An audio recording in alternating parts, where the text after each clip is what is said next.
Tuh.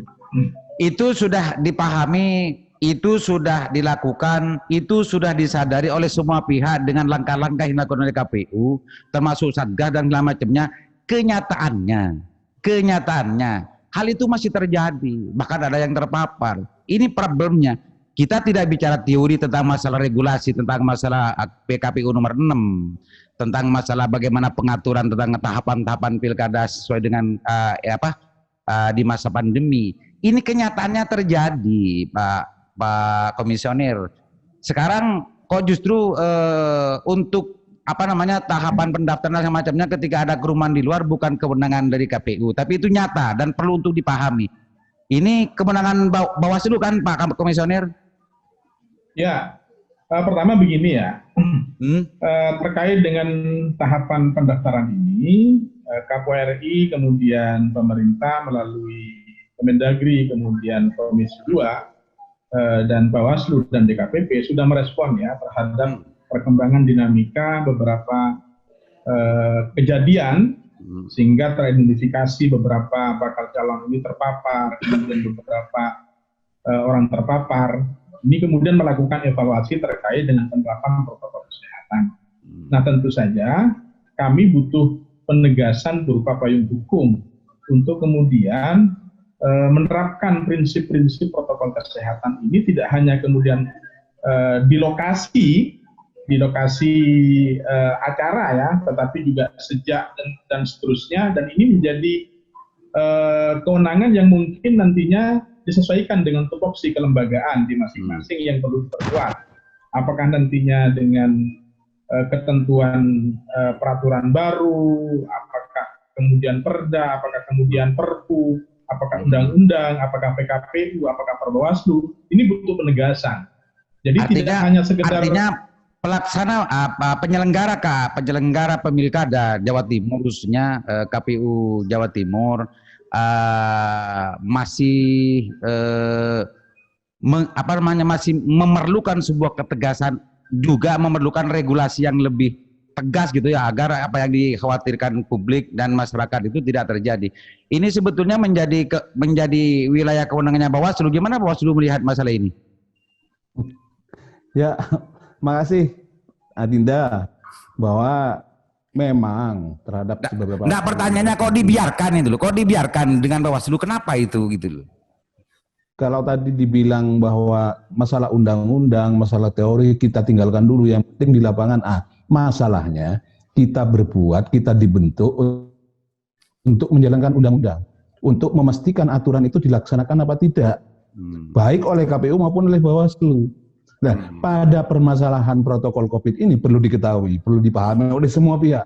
Kita sekedar meluruskan bahwa biar kita penyelenggara ini diberi kesempatan untuk menjelaskan, dan memang ada kalanya Bawaslu itu memang harus tajam dan secara tegas apabila itu memang sebuah pelanggaran kita tindak terhadap semua sanksi. Cuma kalau sumber yang mewajibkan Bawaslu untuk mengambil tindakan teknis atau kerja teknis apa yang harus dilakukan, prosedur apa yang harus dilakukan, itu tidak ada. Maka mau tidak mau kita Bawaslu juga tidak serta-merta mengambil tindakan yang tidak diatur dalam undang-undang. Dengan kata lain Bawaslu Jawa Timur menganggap regulasi yang disediakan oleh pelaksanaan pilkada serentak sekarang ini masih kurang gitu ya? Masih kurang. Betul. Masalahnya di sini terutama terkait pengaturan pelanggaran terhadap protokol COVID. Satu sisi protokol COVID ini diatur di PKPU, ya, di PKPU 6 disempurnakan di PKPU 10, itu semuanya lengkap, semua tahapan sudah diatur. Apa dan bagaimana yang harus diikuti oleh semua pihak yang terlibat dalam tahapan itu. Masalahnya seperti itu. Sekarang terhadap adanya pelanggaran atau para pihak yang tidak taat terhadap aturan di PKPU 6 dan PKPU 10, ada pasal yang menyatakan bahwa apabila ada pihak yang tidak taat terhadap aturan protokol COVID, maka KPU harus menegur, harus mengingatkan yang bersangkutan agar memperbaiki atau merubah. Yang nggak pakai masker segera pakai masker, yang nggak jaga jarak segera jaga jarak.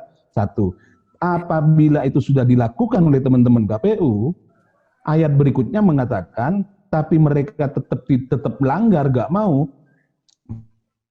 Maka ayat berikutnya mengatakan bahwa KPU dan jajarannya sampai tingkat desa berkoordinasi dengan Bawaslu dan jajarannya sampai tingkat desa untuk memberikan sanksi kepada yang bersangkutan. Nah, ini kendala yang setelah kita lakukan koordinasi dengan Keirozak ya, ini untuk melakukan sanksi, kita nggak menemukan pasal ayat kalau nggak pakai masker itu termasuk sanksinya apa. Kalau nggak pakai jarak itu sanksinya apa. Ini kan sudah ada di PKPU, maka setiap ada aturan di PKPU maka kita menindaklanjutkan dengan administrasi, kita bawa ke pelanggaran administrasi gitu. Kalau nggak ada di situ, sebentar. Ini agak panjang penjelasannya ini. Kalau nggak ada di administrasi, bisa kita bawa kepada pidana. Ya, masalahnya lagi di Undang-Undang 10/2016 yang merupakan Undang-Undang Pilkada itu tidak ada satu pasal pun yang mengatur tentang pidana terhadap protokol COVID. Ya. Akhirnya Bawaslu punya kewenangan. Bawaslu punya kewenangan. Bahwa ini menggunakan pelanggaran hukum lainnya. Hukum lainnya apa yang termasuk COVID, ya? Yang terhubungan dengan protokol COVID. 1, Undang-Undang Pidana nomor 18 tahun 84 terkait dengan wabah. Di aturan itu diatur siapapun yang merusak atau tidak setuju terhadap aturan wabah, penyakit, pandemi, maka itu pidana. Maka unsur ini harus ditindaklanjuti oleh kepolisian. Ada lagi undang-undang tentang karantina.